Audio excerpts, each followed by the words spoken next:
कौमी असेंबली इजलास का वक्त तब्दील। इजलास 4 नवंबर को शाम 5 बजे की बजाय अब 4 बजे होगा। कौमी असेंबली सेक्रेटेरिएट ने मुरासलात जारी कर दिया।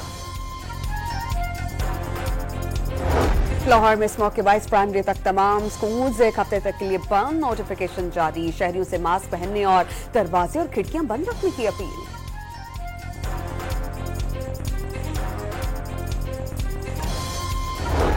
इस्लामाबाद में फजाई आलूदगी से निपटने के लिए दफा 144 का नफाज। गाड़ियों, फैक्ट्रियों, भट्टों से जहरीली गैसेस के खराज, कचरा और फसलें जलाने पर पाबंदी आयद होगी।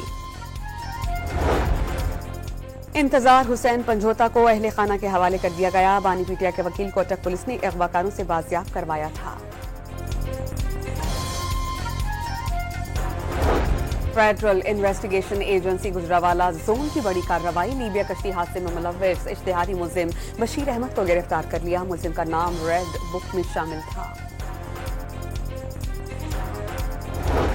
कंदकोट में इंडस हाईवे पर डाकुओं की लूटमार। मुसाफिरों का शदीद एहतजाज। हाईवे पर गाड़ियों की तवील कतारें लग गई। कौन बनेगा अमेरिका का नया सदर? फैसला 2 दिन बाद होगा। डोनाल्ड ट्रंप और कैमला हैरिस के वोटर्स को कायल करने के लिए भरपूर जतन। और श्रीलंका ने पाकिस्तान को हराकर हांगकांग सुपर 6 का टाइटल अपने नाम कर लिया। कौमी टीम को 3 विकेटों से शिकस्त का सामना।